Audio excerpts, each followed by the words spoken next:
महाराष्ट्र के कई शहरों में कोरोना जबरदस्त कहर मचा रहा है। मुंबई में एक दिन में कोरोना के 6,923 केस सामने आए हैं। वहीं नागपुर में बीते 24 घंटे में कोरोना के 3970 केस सामने आए, जबकि कोरोना के चलते 58 लोगों की मौत हो गई। इस बीच महाराष्ट्र में नाइट कर्फ्यू 15 अप्रैल तक लागू कर दिया गया है। महाराष्ट्र में बढ़ते कोरोना के मामलों ने राज्य सरकार की चिंता बढ़ा दी है। प्रदेश में कोरोना की बेकाबू रफ्तार को देखते हुए मुख्यमंत्री उद्धव ठाकरे ने लॉकडाउन लगाने का संकेत दिया है। राज्य में कोरोना की स्थितियों पर बैठक के बाद उद्धव ठाकरे ने कहा कि अगर लोग नहीं मान रहे तो लॉकडाउन का रोड मैप तैयार किया जाए। उद्धव ठाकरे ने कोरोना के मामले बढ़ने पर राज्य में ज्यादा मौत होने की भी आशंका जताई है। दिल्ली में भी कोरोना के केस तेजी से बढ़ते जा रहे हैं। दिल्ली में एक दिन में कोरोना के 1,881 नए केस सामने आए हैं, जबकि कोरोना से 9 लोगों की मौत हुई है। इससे पहले लगातार 3 दिन दिल्ली में कोरोना के 1500 से ज्यादा केस सामने आए थे। केंद्रीय स्वास्थ्य मंत्री डॉक्टर हर्षवर्धन ने आज तक से खास बातचीत में कहा कि कोरोना की दूसरी लहर सरकार और नागरिकों के लिए चिंता का विषय है। उन्होंने कहा कि अब हम ये सीख चुके हैं कि कोरोना महामारी के खिलाफ कैसे लड़ना है। हालांकि हमारी लापरवाही कोरोना के केस तेजी से बढ़ा सकती है। डॉक्टर हर्षवर्धन ने लोगों से अपील की कि कोरोना को फैलने से रोकने के लिए लोगों को मास्क पहनना चाहिए और सोशल डिस्टेंसिंग जैसी बातों को अमल में लाना चाहिए। मनसुख हिरेन की हत्या के मामले में राष्ट्रीय जांच एजेंसी NIA आरोपी सचिन वाझे को मीठी नदी के पास ले गई और उसकी निशानदेही पर मीठी नदी से number plate, CPU, hard disk और DVR बरामद की। दरअसल NIA को शक था कि सचिन वाझे और उसके साथियों ने मनसुख हिरेन की हत्या करके एंटेलिया केस से जुड़े कुछ सबूत नदी में फेंके हैं। इसलिए एजेंसी कुछ गोताखोरों की मदद से इन सबूतों की तलाश के लिए पहुंची थी। NIA के एक अधिकारी ने आज तक को बताया कि सचिन वाझे से लगातार इस बात की पूछताछ हो रही थी कि उसने वारदात से जुड़े सबूत कहां नष्ट किए। पहले सचिन वाझे जानकारी नहीं दे रहा था, जिसके बाद गिरफ्तार नरेश पूर्व कांस्टेबल विनायक शिंदे और वाझे को सामने बैठाकर पूछताछ की गई। इसके बाद वाझे की निशानदेही पर ये सारे सबूत बरामद किए गए हैं। इससे पहले NIA कुछ रजिस्टर और प्रिंटर भी बरामद कर चुकी है। NIA के अधिकारी के मुताबिक ये सबूत बेहद अहम हैं, क्योंकि अब ये बात साफ हो गई है कि वारदात के बाद सचिन वाझे ने ही सबूत मिटाए थे।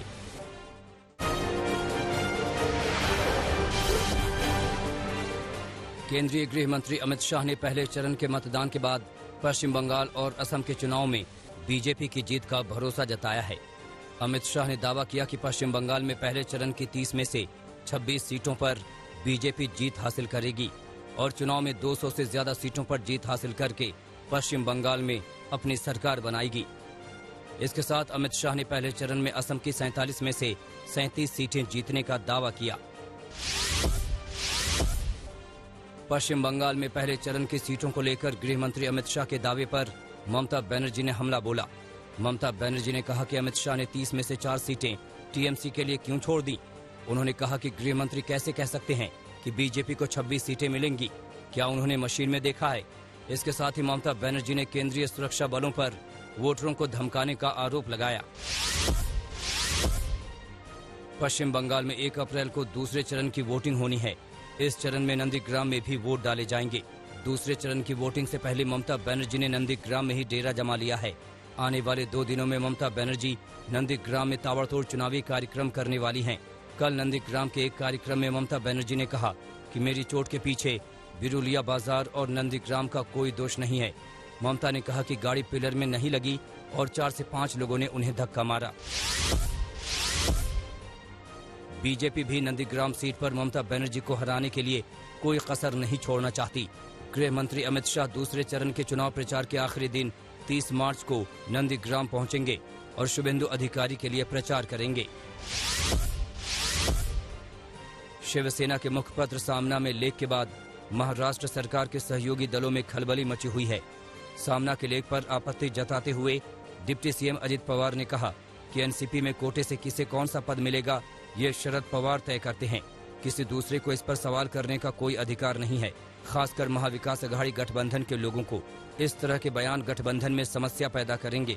शिवसेना ने मुखपत्र में लिखा था कि अनिल देशमुख को दुर्घटनावश महाराष्ट्र के गृह मंत्री का पद मिला था। जयंत पाटिल दिलीप वलसे के गृह मंत्री का पद ठुकराने के बाद शरद पवार ने अनिल देशमुख को ये जिम्मेदारी सौंपी थी।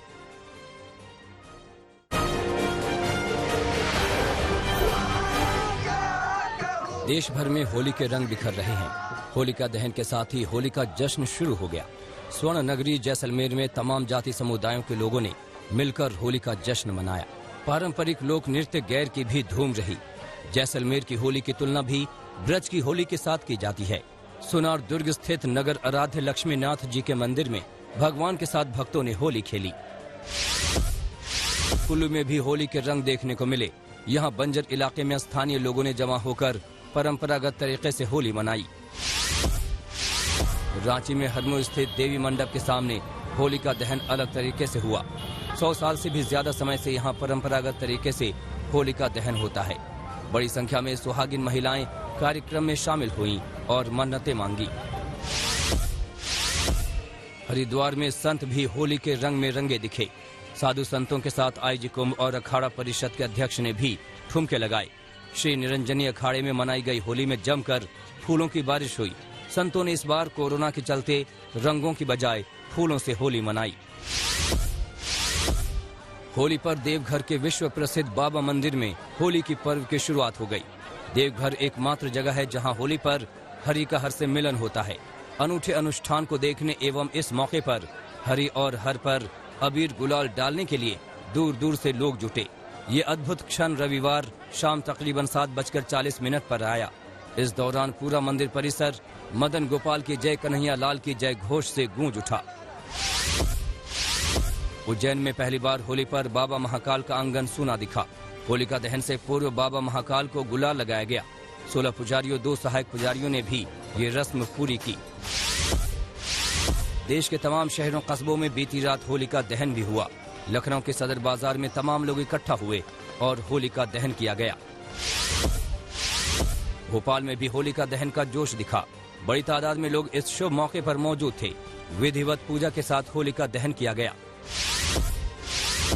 राजकोट में होलिका दहन पर प्रार्थना की गई कि देश में कोरोना से निजात मिले। रात 10 बजे से कर्फ्यू था, लिहाजा देर शाम को होलिका दहन का कार्यक्रम निपटा दिया गया।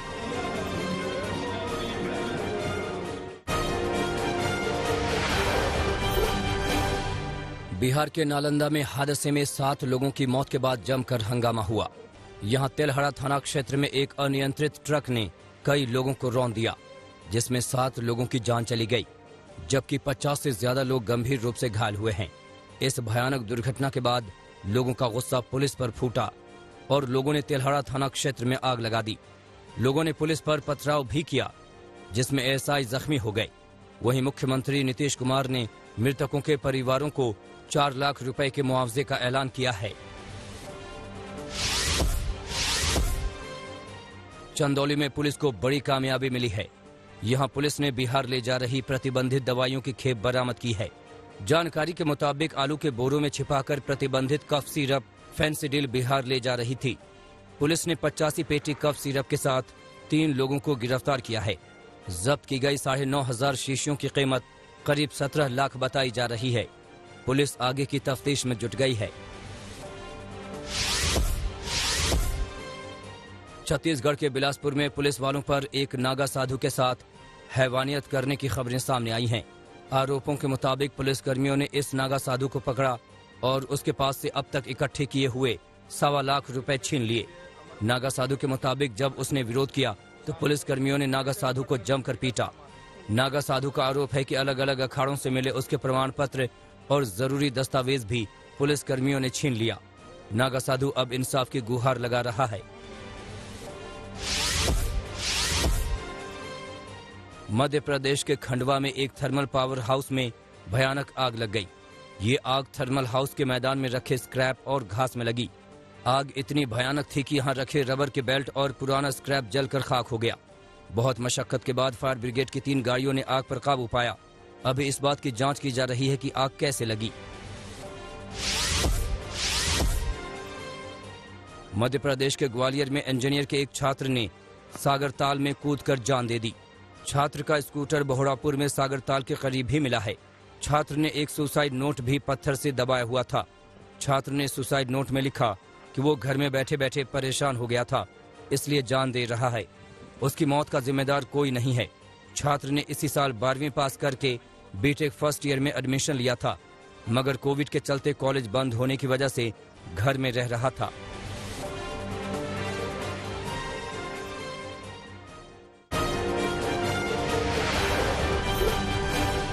हरियाणा के झज्जर में एक गेस्ट टीचर की गोलियों से भूनकर हत्या कर दी गई। पुलिस को मौके से गोली के 8 खोखे मिले हैं। बताया जा रहा है कि बाइक पर सवार होकर 3 नकाबपोश बदमाश आए और उन्होंने अंधाधुंध फायरिंग की। मृतक दिल्ली के सरकारी स्कूल में गेस्ट टीचर था। दूजाना के रहने वाले गेस्ट टीचर की हत्या से हड़कंप मच गया है। पुलिस ने शव पोस्टमार्टम के लिए भेज दिया है और मामले की तफ्तीश में जुट गई है। बताया जा रहा है कि यह हत्या आपसी रंजिश की वजह से हो सकती है। पश्चिम बंगाल के आसनसोल में 6 बम मिलने से दहशत मच गई। ये बम कुल्टी थाना क्षेत्र के नेमतपुर इलाके में मिले हैं। जानकारी के आधार पर पुलिस फायर ब्रिगेड की गाड़ी और बम स्क्वाड के साथ पहुंची थी। पुलिस ने बमों को नष्ट किया और जांच में जुट गई है कि आखिर यहां किसने बम लगाया। आपको बता दें कि चुनावी माहौल में बंगाल के अलग अलग इलाकों में बम मिल रहे हैं। मथुरा में यमुना एक्सप्रेसवे पर दर्दनाक हादसा हुआ है, जिसमें 3 लोगों की मौत हो गई, जबकि 3 लोग गंभीर रूप से घायल हुए हैं। हादसा मथुरा के थाना मांट इलाके में यमुना एक्सप्रेसवे के माइलस्टोन 99 के पास हुआ। बताया जा रहा है कि नोएडा की ओर से जा रही वैगन आर कार अनियंत्रित होकर डिवाइडर से टकराई और डिवाइडर तोड़ते हुए रोडवेज बस से जा टकराई। पुलिस अब पूरे मामले की तफ्तीश में जुट गई है। मेरठ में एक युवक की हत्या से हड़कंप मच गया। मामला लिसाड़ी गेट थाना क्षेत्र के शाहजहां कॉलोनी का है। जानकारी के मुताबिक मृतक गाजियाबाद के लोनी का रहने वाला था और मेरठ अपने रिश्तेदार के घर आया हुआ था। युवक की हत्या करने के बाद शव को खाली पड़े एक प्लॉट के गड्ढे में फेंक दिया गया था। पुलिस के मुताबिक मृतक के शरीर पर गंभीर निशान हैं। पुलिस अब पूरे मामले की तफ्तीश कर रही है कि युवक की हत्या की वजह क्या थी। मेरठ में लूट को अंजाम देकर भाग रहे बदमाशों की पुलिस से मुठभेड़ हो गई, जिसमें एक बदमाश को पुलिस की गोली लगी। पुलिस ने 2 बदमाशों को गिरफ्तार किया है। मामला परतापुर थाना क्षेत्र का है। बताया जा रहा है कि लूट की वारदात को अंजाम देकर भाग रहे बदमाशों को पहले एक पिता पुत्र ने पकड़ने की कोशिश की, लेकिन बदमाशों ने उन पर फायरिंग कर दी। पुलिस ने बदमाशों का पीछा किया तो बदमाशों ने पुलिस पर भी फायरिंग कर दी। आखिरकार पुलिस ने बदमाशों को गिरफ्तार कर लिया। पुलिस ने बदमाशों से हथियार भी बरामद किए हैं।